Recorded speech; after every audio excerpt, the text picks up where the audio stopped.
Is debt beating you down? You need discipline. You need the Debt Ninja.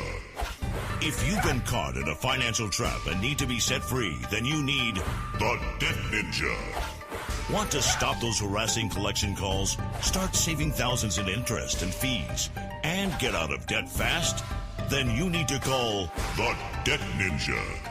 The Debt Ninja will find the best companies across the country that will help you consolidate all your bills into one easy payment, reduce your payments by 30 to 50%, and get you out of debt fast. If you have unsecured debt of $10,000 or more, such as credit cards, loans, or medical bills, call the Debt Ninja for a free 15-minute consultation. Call 800-826-1246. 800-826-1246. That's 800-826-1246. Call today. The Debt Ninja.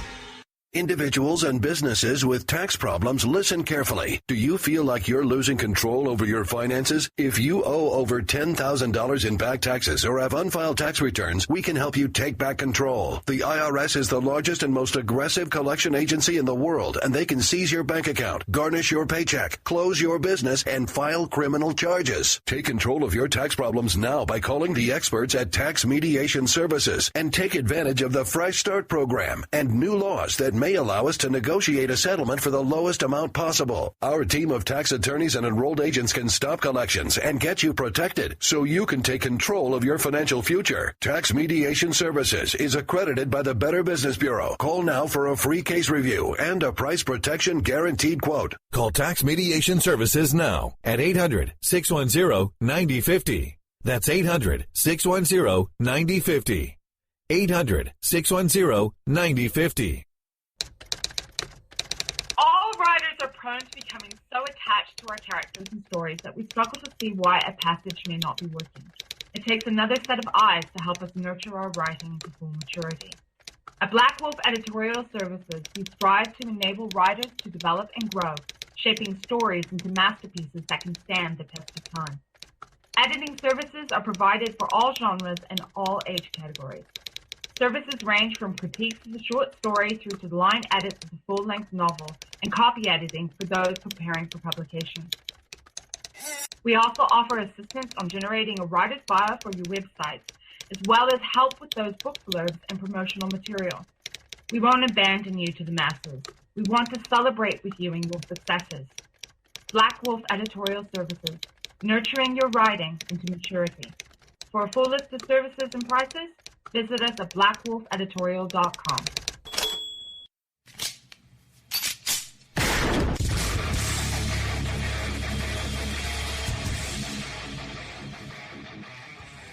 This is Slickery Trigger for Rebel Road Tactical. With proper care and feeding, your pistol will be ready when you need it, there to save your life. Shouldn't your gear be that good? Whether you need a holster for comfortable everyday carry or a tough-as-nails holster for your next training course, Rebel Road Tactical has what you need. Check us out on the web at rebelroadtactical.com.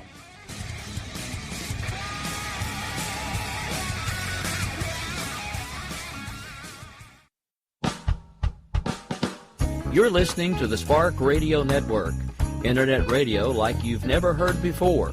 Innovation, creativity, and imagination are all said to begin with a spark. So fasten your seatbelt and take the ride of your life and listen for the spark. The leader in talk radio on the internet, right here on K98Talk.com.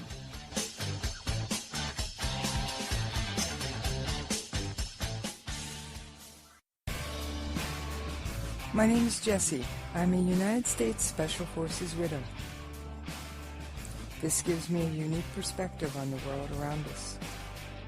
If you're willing to listen, I'll tell you how I see it, and I won't pull any punches. This is my POV, which stands for Point of View. All right, this is Jessie. I am so happy to be back with you guys. All right, there has been a lot going on. Now, yes, I know about the FBI Hillary verdict. Remember, I don't cover much politics. All I'm going to say is, looks a little fishy to me. That is my entire commentary on the Hillary FBI decision. Now, if you want to know more about my opinion, you can catch some of it on Twitter at Jessie's POV. Also, I'm going to do something I haven't exactly been authorized to do, but I'm going to let you guys in on a sneak peek. We have a new affiliate coming online. Oh, yeah. And I've got a sneak peek of their working intro liner. Now, this may or may not be the final version, but I just thought I'd share it with you anyway. Just because I can. You are listening to KLRN Radio, where liberty and reason reign. I thought it was pretty cool. And I can't keep a secret, so I had to share. Rick, you can yell at me later if you want. But, hey, word's sneaking out anyway. Alright. As always, we have a lot to get through. And we never seem to have much time. So, alright. Just as a reminder, you can often find me on Twitter at Jessie's POV. I also have a website, jessiespov.com. Sometimes I'm even in the chat room on K98talk.org. I've heard there's going to be a chat room on the KLRN site, too. Who knows? We're going to have to wait and see. But I think this is going to be fun. All right. Now, I do have to apologize for anyone who was listening real closely. I started my broadcast, realized the audio wasn't coming through right, and had to kill the whole broadcast in order to fix it. So I didn't want to bring you a poor quality show. I'd rather restart the show and run a few seconds behind schedule than bring you a bad quality show. So if you heard that little bloop, I'm sorry, but it was for your benefit that I stopped it and restarted. Alright. As the title of today's show says, terrorism doesn't take a holiday. Now, everybody in the United States knows that the July 4th weekend just passed. Wasn't the only holiday. Believe it or not, nope. It wasn't. There is a Muslim holiday that is just now coming to a close, called Ramadan. You may have heard of it once or 20 times. So, anyway. The terrorists have been particularly aggressive as Ramadan winds down. And I do mean particularly aggressive. Particularly against the Kingdom of Saudi Arabia. And for those of you who don't know, that is the formal title for Saudi. Alright. Suicide bombers executed attacks in 3 cities on 4th of July. In Jeddah, the suicide bomber injured 2 other people in a blast near the U.S. consulate. Oh, yeah. Now, the deadliest bombing was in Medina. 4 were killed and another was wounded. Now, Medina is one of the 2 holiest cities in Islam, Mecca and Medina. They are both in the Kingdom of Saudi Arabia. Now, in Qatif in eastern Saudi Arabia, and it looks like it's over on the Gulf, a suicide bomber attempted to attack a Shiite mosque but failed. Now, these aren't these attacks are not the deadliest occur in Saudi Arabia, but they might be the most terrifying. Why? Saudi intelligence is supposed to be capable of preventing these kind of attacks, and these attacks have exposed big gaping holes, as in like drive a tractor trailer through it holes. Alright.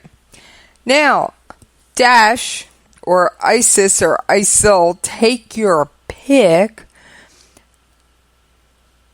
attacked U.S.-backed Syrian rebels in Manbij. Oh yeah. It was on the 2nd, the night of the 3rd, and early on the 4th. Oh yeah.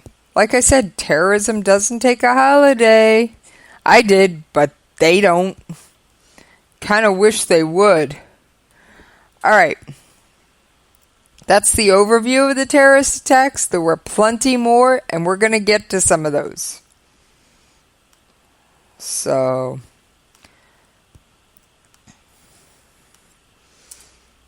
I am just arguing with my web browser. Imagine that. I seem to have a daily habit of that when I'm on the air with you guys. Probably because I have it stressed out with so many open tabs. So, a couple in Fiji discovered a severed head on the beach. A New Zealand couple discovered something startling on the shores of a Fiji beach, a severed head. The Bickleys were on a week-long vacation to the island nation. They were walking along popular Natadola Beach when they saw a cloth bundle in water, about 3 feet deep. I scrambled in and grabbed hold. It was very heavy. I dropped it in the sand. You could hear there were rocks in it. I looked at the shape of it and thought, this isn't looking good. But Monday's discovery wasn't the first involving dismembered body parts.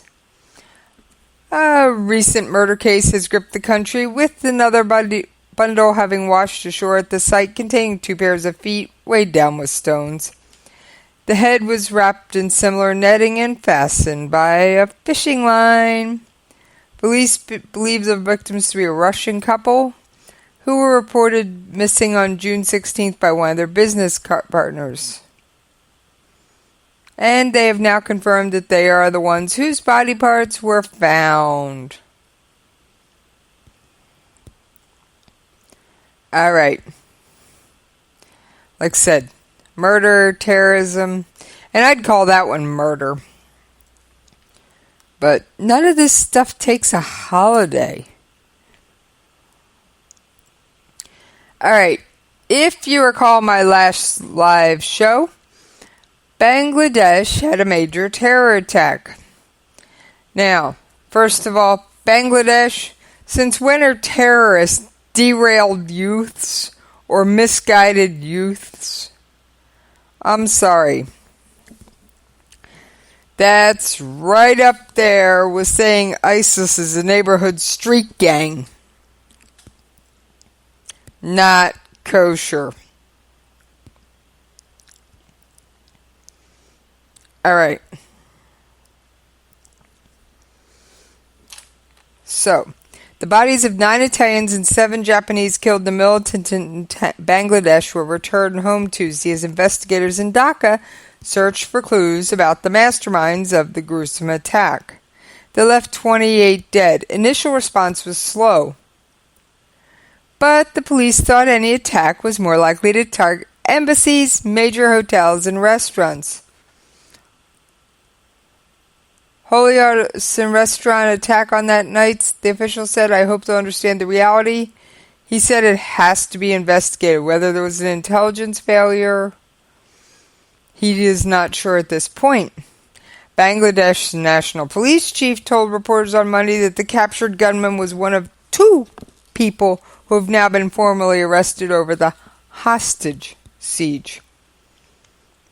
The foreign ministry in Rome has named the Italian victims. But survivors told television that Muslims who could not recite the Quran were also killed. Excuse me. Necessity for life, so reciting the Quran. A papal mass was held Monday evening. It drew more than 800 mourners, including Italy's ambassador to a Catholic church in Dhaka. Foreign Minister Pelio Gentiloni, who went to Rome's Cipriano Airport for the plane's arrival, said he was committed to making sure the victims receive state assistance in line with Italian law, which also provides for their families. Just days after the attack claimed by its rival jihadi movement, the Islamic State, a regional branch of Al-Qaeda, urged Muslims in India to revolt and carry out lone wolf attacks. Islamic State claimed responsibility for the attack and posted pictures of 5 grinning fighters in front of a black flag who it said were involved in the attack. The Bangladeshi government insists that all attackers were linked with Jamaat ul Mujahideen Bangladesh, a banned militant group. But again, this isn't in keeping with any of the families of the attackers knew about them. Yeah. Bangladesh refuses to call terrorism terrorism. And misguided youth? Wait a minute.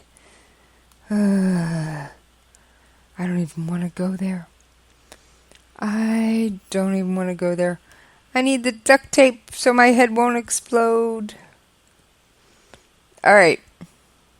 While we are still on the lovely subject of terrorist attacks, let me see what audio I have to play for you. I have some. Let's just get it pulled up.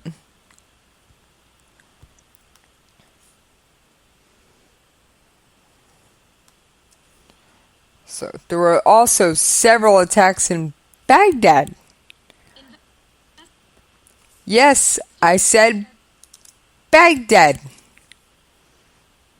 So, alright.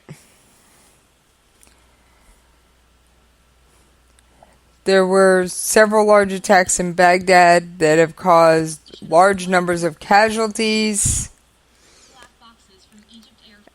And people are still trying to identify bodies, body parts, any number of other things. Oh, here's the other article I had pulled up on the bombings in Saudi Arabia. Sorry, they got out of order. With Ramadan drawing to a close on Tuesday, ISIS has fulfilled its promise of staining the Muslim holy month with bloodshed around the globe, taking credit for some of the deadly attacks that have killed hundreds in several cities, including in Iraq, Kuwait, Bangladesh, Turkey, and Saudi Arabia. The terrorist group vowed in May, just before Ramadan began, to make it, with God's permission, a month of pain for infidels everywhere, and that it was, with many countries remaining on high alert following the attacks. The past few days have been particularly violent inside the Kingdom of Saudi Arabia. Suicide bomb rocked 2 Saudi Arabian cities on Monday, killing at least 4 security officers, wounding 5 others. And just coming hours after, authorities in a 3rd city stopped a bomber just a few feet from the U.S. consulate. In Saudi Arabia, the attacks began Sunday night when a suicide bomber was stopped by security personnel in a hospital parking lot 30 feet from the U.S. consulate in Jeddah. Yeah, he was just 30 feet from our consulate. And then you had the blast near the security headquarters of the Prophet's Mosque in Medina, a site considered to be the second holiest in Islam. The attack occurred in a parking lot outside the mosque during Maghrib prayers when the bomber pretended to break the Ramadan fast with a group of security personnel. No one had claimed responsibility for the string of bombings, but since 2014, Daesh, or ISIS, has stepped up its attacks in the Saudi kingdom, with bombings and shootings that have killed scores of security officials. And if you are a regular listener to my show, you know that Islamic State or Daesh has urged Saudi families who have police members who are police officers to kill their family members. Oh yeah, you heard it. So, yes, they have actually come out and said, yeah, kill them. They shouldn't be doing what they're doing. So, I never agree with murder. Sorry. Well, rare exceptions. Very, very rare exceptions.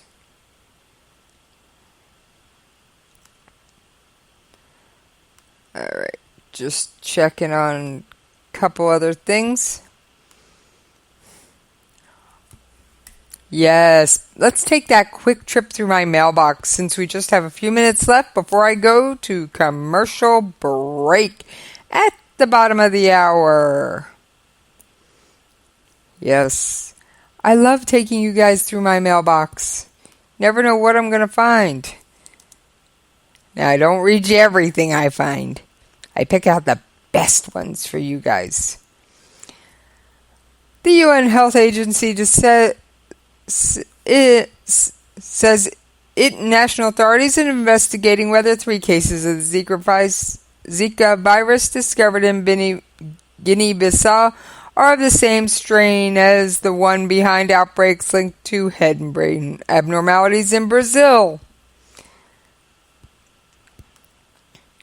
China declares a no-sail zone during disputed waters during a war game. Now, I've actually got a whole article pulled up on that, but we're going to cover it real quick. All right. If you're a regular listener to my show, you know that there is a dispute over some islands off in the South China Sea. China says they're there, and various other countries say, no, they're mine. The area where China is conducting military drills is near, but not in the center of the high-traffic shipping lanes. Ship traffic area where the drill will be held. Oh yeah, there's a lot of ship traffic in that area. Sorry, I was looking at a chart. Some Chinese people are thrilled about the military action. Some aren't. Now, Beijing said it will run the exercises from today, which was July 5th, until July 11th, finishing one day before a UN-backed tribunal issues a ruling on China's sweeping territory claims. China has long said it's going to ignore the ruling, and it refused to participate in the case, which began in 2013. Oh yeah. The statement gave precise geographic coordinates of the drills, which will cover an area running east of China's Hainan Island and down to and including the Paracel Islands, which are controlled by China but claimed by Vietnam. Vietnam's foreign ministry protested against the drills. China said no other ships will be allowed in the area,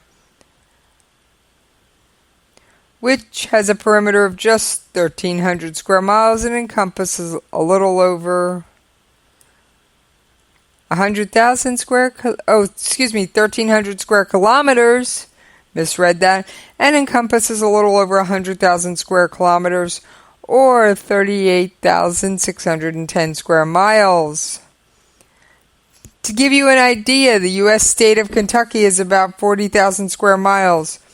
In comparison, the state of Maine is 35,000. The largest island in the Philippines, Luzon, is home to 48 million people. It is 110,000 square kilometers. The area where China will be conducting the drills is near but not in the center of the high-traffic shipping lanes that carry some $5 trillion a year in trade through the area. Oh yeah, so China's at it again. I'm not sure they ever stopped, but I'll give them the benefit of the doubt. Abu Sayyaf is now vowing to behead a Norwegian hostage in the Philippines. Philippines militant group Abu Sayyaf has threatened to behead the fourth and final hostage kidnapped from a quiet marina last September.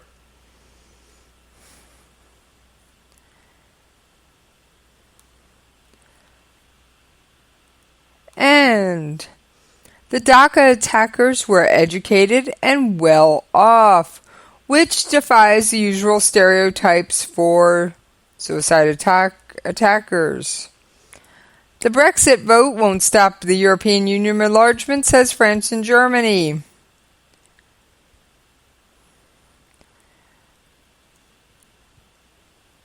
A highway overpass in Fallujah is plastered with Shiite banners, graffiti, and posters of militia leaders. A virtual shrine to victory over the Islamic State group in this majority Sunni Muslim city.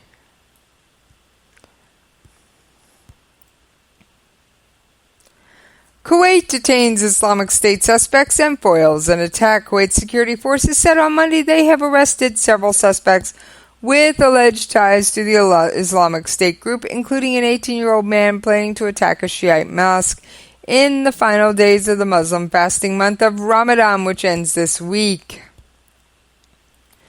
If you remember that attack in the Tel Aviv cafe, well, surprise, surprise, Tel Aviv cafe attackers inspired by the Islamic State.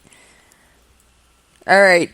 I think that's enough of my mailbox. So I am going to get ready and we're going to take a brief commercial break. And then I do have some other audio for you. I promise you it's not just going to be me shooting my mouth off all hour.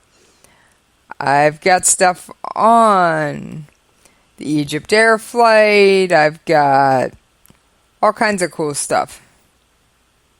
So, we are going to be back with you in a little over 3 minutes. So, I will see you on the other side. You can lay down if you wanna.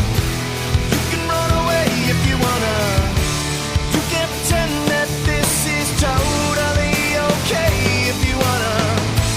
You can play dead if you wanna. Forget what they said if you wanna.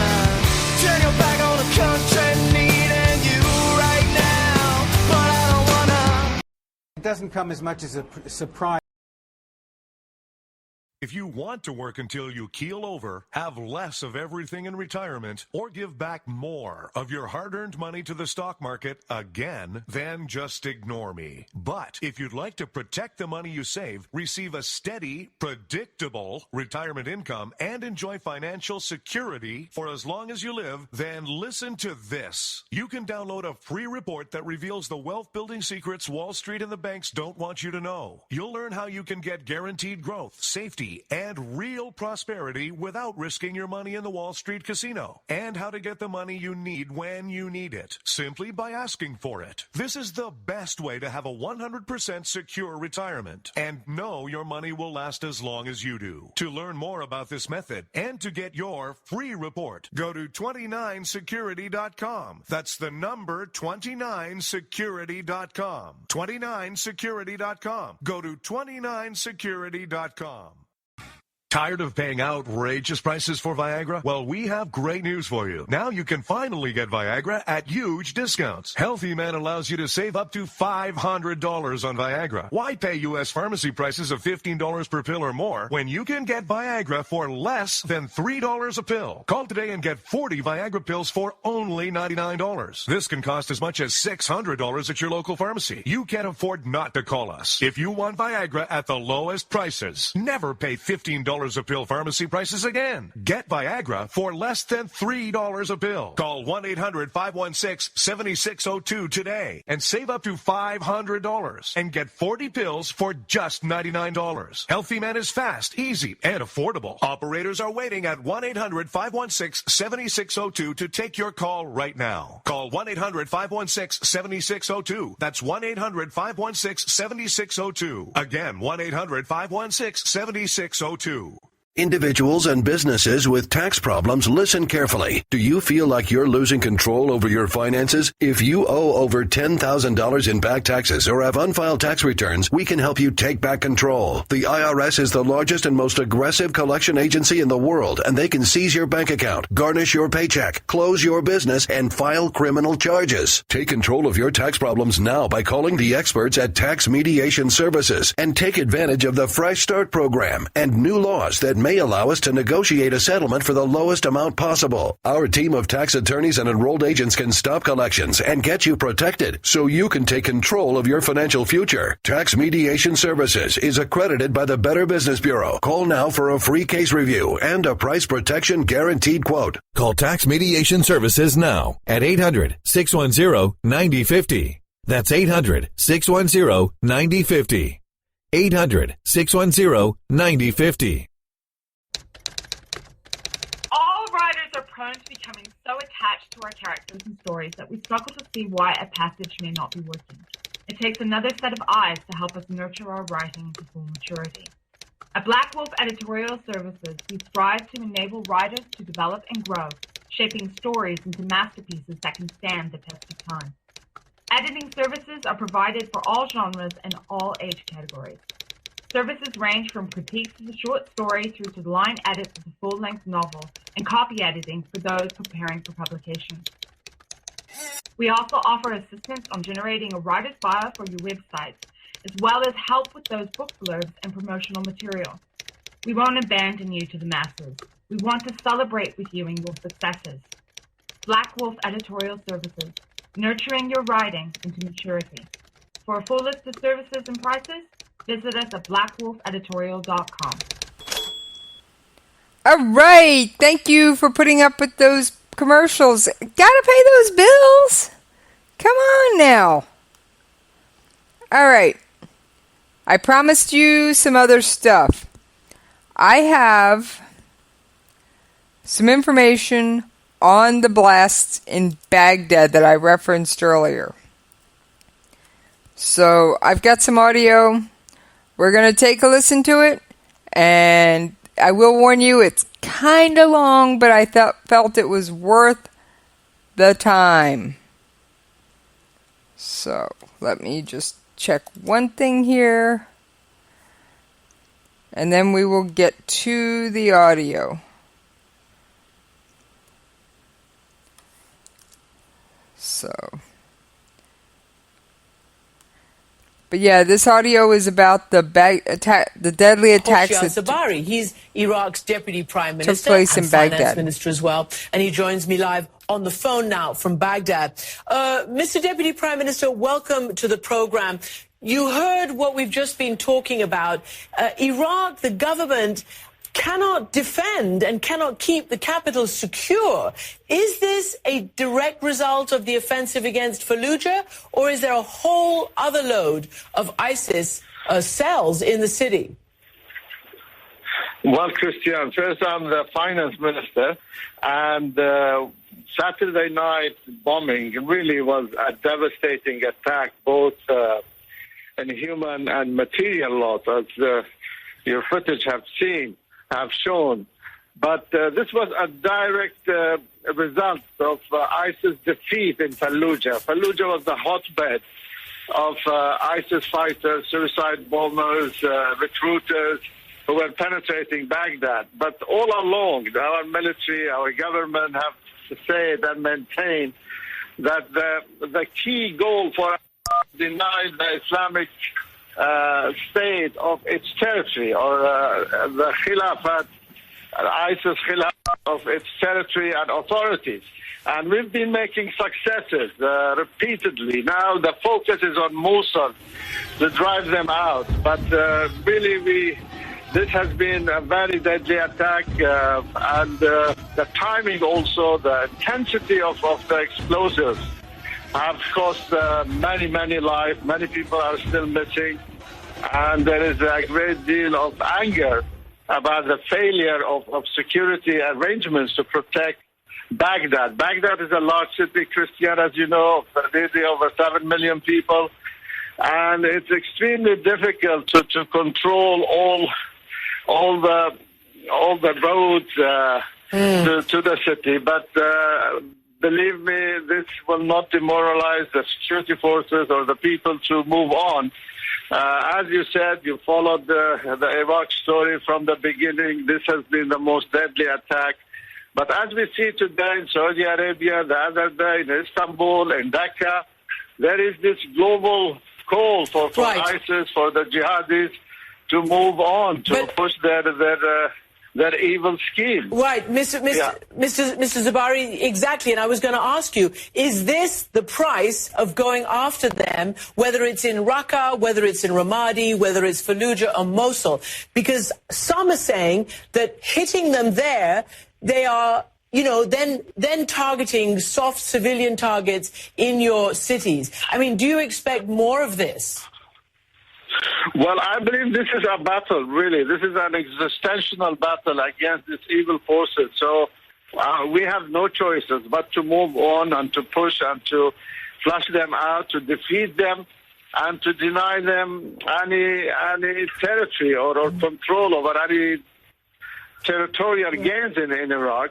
Their Khilafat capital in Raqqa or in Mosul must be defeated and toppled. Otherwise, this threat will be there for generations to come.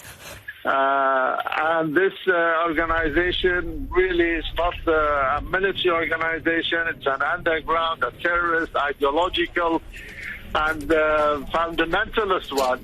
Another aim of this attack is really to stir sectarian tension, as Al-Qaeda used to do in Iraq, and Abu Mus'ab al-Zarqawi before.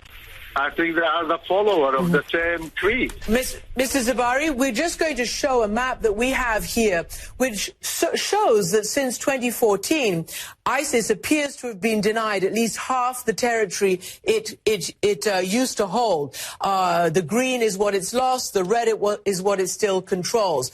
But the problem is that it seems to, keep rising and keep attacking. Do you think that you were right to go after Fallujah? Apparently, the Americans suggested that you don't go after Fallujah, that you wait to go to Mosul. Do you have the military ability to go after all these strongholds of ISIS? Well, the coalition have been most helpful and supportive of our campaign, and there is close coordination. I think our military command decided that Fallujah is very close to Baghdad, and therefore we cannot live with this cancer next to the capital. So that's why a decision was taken to go after Fallujah. But the main goal is Mosul. Yeah. Mosul symbolically is the capital of ISIS. It's there where Abu Bakr al-Baghdadi declared his khilafat of hatred, and it's there where the Iraqi security forces were beaten or defeated. So therefore now most of the military efforts, Iraqi and international and Kurdish forces, are also focused on Mosul. Before the end of the year, we hope to see an end of the ISIS Khilafat in Iraq, at least. All right. Finance Minister Hoshyar Zabari, against all odds, this battle, you say, is going to continue. Thank you for joining us tonight. Okay, that audio was from CNN, just to give credit where credit is due. All right, now, just before I went on the air, the Pentagon came out and they foresee no change to its strategy to defeat the Islamic State despite a group of massive attacks over the last week that killed hundreds of people in Iraq and threatens to upend the country's government. On Saturday, a truck bomb detonated in an upscale, predominantly Shiite shopping district in Baghdad, killing an estimated 200 people. Yes, I said 200 people. Now, put that in perspective. Orlando killed 49. 4 times that.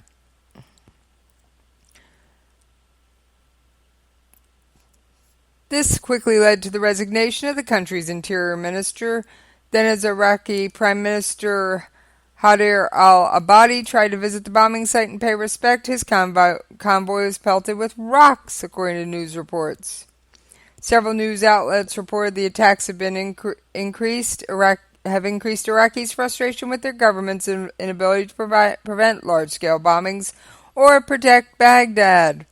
The attacks could potentially convince the Iraqi government to pull back some of the forces that it has sent to attack Mosul and redirect them to protect Baghdad. On Monday, Pentagon Press Secretary Peter Cook said the United States remains committed to pushing forward to Mosul with the Iraqi security forces. The Iraqi security forces and Prime Minister Abadi has been clear about the need not only to conduct our operations in Fallujah, but also to continue the push north while at the same time trying to maintain security in Baghdad. All right, so, as the finance minister said, Baghdad's a large city, 7 million people. It is very difficult to protect all the roads in and out. All right, I have one more clip on Baghdad, and then we will talk about that. It doesn't come as much as a surprise that there was going to have to be some sort of scapegoat for the shortcomings of Iraqi security that led to the death of at least 215 people late Saturday night in the Karada neighborhood of Baghdad. What we also heard in this press conference was that the truck bomb that was used in this attack did not come from Fallujah, as many people suspected, but rather came from the opposite direction. It came from the province of Diyala, which is to the east of Baghdad. It's an area where ISIS does have a presence, but this underscores that the claims by the Iraqi government that all the car bombs, all the suicide bombers that were plaguing Baghdad came from Fallujah, and all it was needed was to retake Fallujah from ISIS, and those bombings would stop. Fallujah has been retaken, and now they discover that the bomb came not from the west, but from the east. Now, overnight, Iraqi authorities executed 5 ISIS members. Their execution was accelerated as part of the government's response to the bombing. They say they have 3,000 people on death row, many of them ISIS members that they'd like to execute, but a new law has to be passed to accelerate or facilitate that. All right, so, Iraq has the death penalty. They quickly executed 5 people. They say they've got 3,000 more. That's a lot. That makes our death row look pretty empty by comparison. All right, now, Egypt Air Flight 804. Reuters reported the voice recorder supports information obtained from the Airbus's 320 data recorder indicating smoke on the plane. The Cairo-bound Airbus 320 crashed into the Mediterranean Sea May 19th, more than 3 hours after leaving Paris, killing all 66 people aboard. The black boxes were found and pulled from the sea. A month later, the voice recorder was damaged in the crash, but repaired by scientists in France before being returned to Egyptian investigators. Let's take a listen. Investigators have started pulling information off one of the black boxes from Egypt Air Flight 804. Both black boxes, the flight data recorder and the cockpit voice recorder, were damaged in the crash and sent to a lab in France for repair. The Paris to Cairo flight crashed May 19th, killing all 66 people on board. Officials were able to download data from the flight data recorder, and preliminary information confirmed reports of smoke in the bathroom and in the avionics bay, which is below the cockpit at the front of the plane. That information, along with wreckage from the front of the plane with high temperature damage and soot, points toward a possible fire on board. Crews in France are still working to repair the cockpit voice recorder. The John Lethbridge, a deep ocean search vessel that also searched for the missing Malaysia Airlines Flight 370, is mapping the entire crash site and searching for victims in the Mediterranean Sea. For Newsy, I'm Stephanie Liebergen. Okay, as it said, that audio was from Newsy. Now, a little bit more. An automated system aboard the plane sent messages that smoke was detected in a laboratory, an avionics equipment area, and elsewhere during the final minutes of the flight. The bodies that had been mapped in the crash site were almost 2 miles deep in the sea, were recovered Sunday by a search vessel contracted by the Egyptian government. The Paris prosecutor's office last week opened an involuntary homicide inquiry into the crash, but said at the time it was not, repeat, not a terrorism investigation. Alright, so this plane may not have been brought down by terrorism. So, I find that interesting and in some ways a very welcome relief. Yes, I know we're getting close to out of time.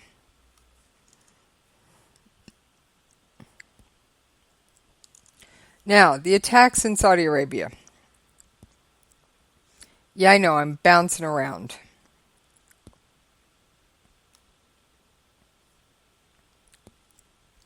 And if you're a regular listener to the show, you'll know this is not news. Alright, let's take a listen to some audio about the attacks in Saudi Arabia. Eating fears today, a series of bombings hit 3 different cities across Saudi Arabia. That follows a string of deadly ISIS attacks across the globe during the Muslim holy month of Ramadan. We get more tonight from NBC's Bill Neely. Minutes after a bomb attack outside the second holiest site in Islam, where the Prophet Muhammad is buried. This is Medina, policemen the targets, ISIS suspected, though no claim of responsibility. A symbolic blow to Saudi Arabia's rulers, one of 3 attacks there in a day. Earlier, controlled explosions outside the American consulate in Jeddah, where a suicide bomber blew himself up after he was stopped by security. No Americans were hurt. In a third city, another bomber tried to kill Shia Muslims at a mosque. In neighbouring Iraq over the weekend, carnage. It's Iraq's worst bombing for a decade, timed like the Saudi attacks for the end of the holy month of Ramadan, when ISIS urged its followers to strike hard. On Friday night in Bangladesh, 3 American university students were among 20 foreigners killed at a restaurant, the worst attack in that country's history. As ISIS loses ground in Iraq, it strikes back globally, hoping to win recruits with high casualty, high-profile attacks. The ISIS assault over Ramadan spans 3 continents, from the Asian strike in Bangladesh to 5 attacks in the Mideast, from Turkey to Paris and another ISIS-inspired massacre in Orlando. Nearly 400 dead in 4 weeks. This is an ISIS move to reassert itself, to show its support base that's actually winning, not losing. And it now has, amid Baghdad's bloodshed, the deadliest attack it has ever staged. Bill Neely, NBC News, London.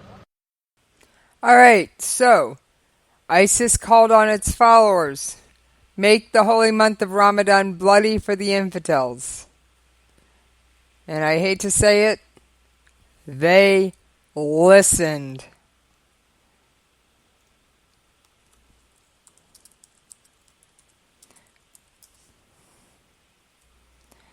All right, so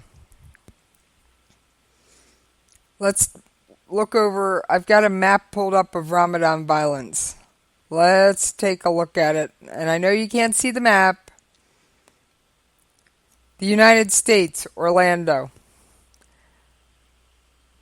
Maganville, France. Istanbul, Turkey. Baghdad, Iraq. Ka, Lebanon. Tel Aviv, Israel. The Berm, Jordan. Mukalla, Yemen. Dhaka, Bangladesh. Solo, Indonesia. Qatif, Saudi Arabia. Medina, Saudi Arabia. Jeddah, Saudi Arabia. That's a lot of violence for just a few short days. So,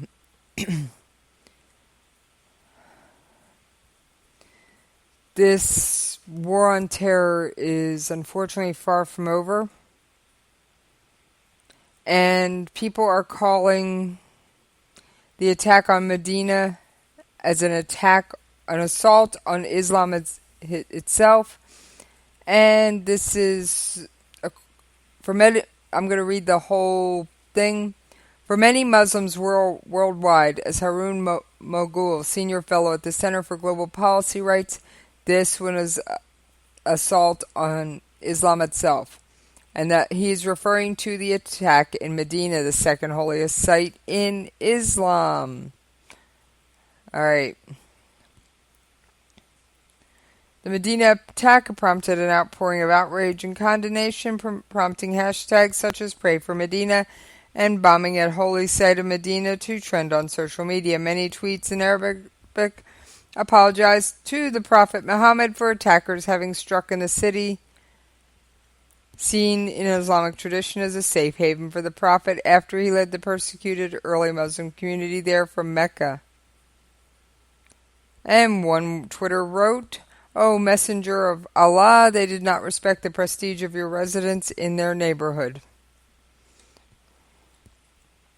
Now, you have heard me rant and rave many, many, many times about the terrorist attacks. I can't begin to state the number of times that I have railed against terrorism attacks. However, I respect every religion. And I have said it before, and I will say it again.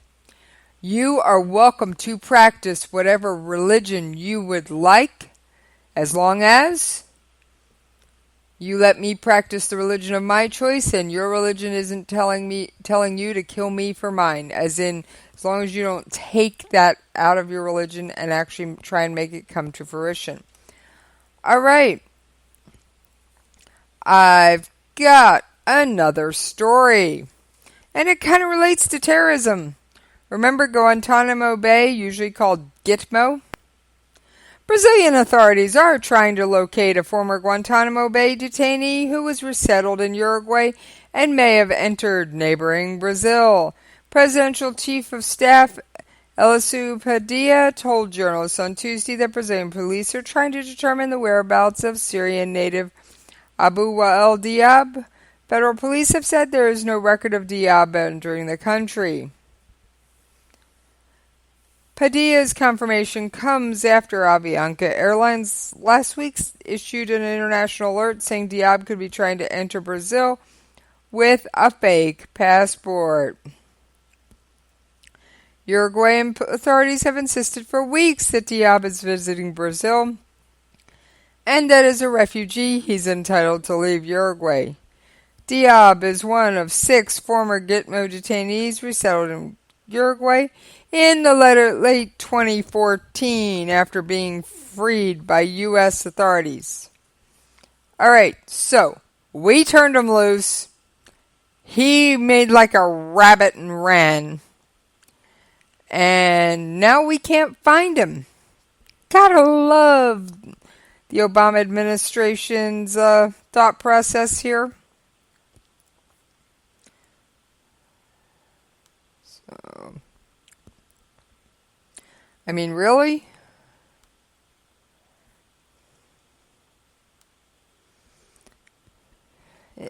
Why did we let him loose? We knew where he was 24/7. He was getting 3 hots in a cot, a prayer rug, a Quran, and probably better medical care than most of our armed forces. Why did we cut him loose?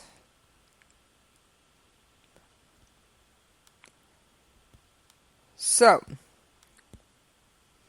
I've got one more article I am pulling up as we speak, just to round out the show. Turkey jailed 17 suspects on Tuesday, mostly foreigners, over last week's suicide bombing at Istanbul's main airport. The Ataturk airport, remember we discussed that last week? President Tayyip Erdogan described the work of the Islamic State militants as members of the former Soviet Union. The arrests bring the total number of people jailed pending trial to 30 over the triple suicide bombing at Ataturk Airport, which killed 45 people and wounded hundreds. It was the deadliest in a series of bombings in Turkey this year.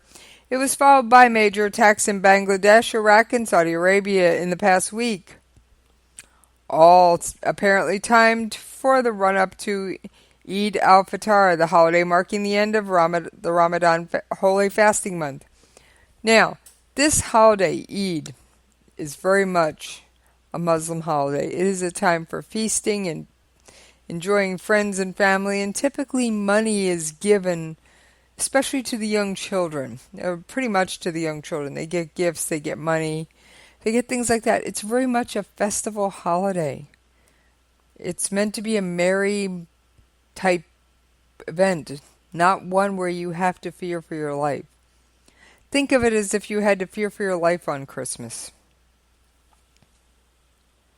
I mean, really? I wouldn't want to do that. I don't think anybody else would either. I don't even celebrate Christmas, and I wouldn't want to do that. Let me get you just a little more about that holiday, because I like to educate you. All right.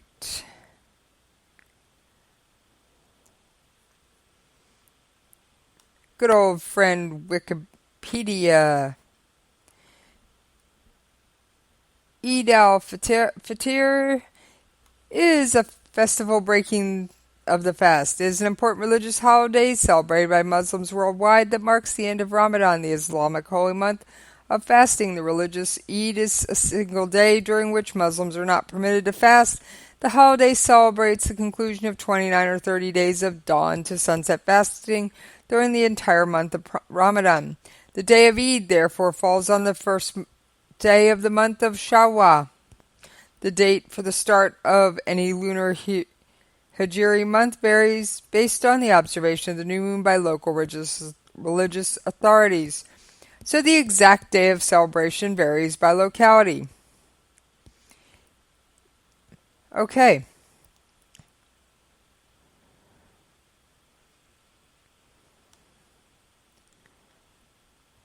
So,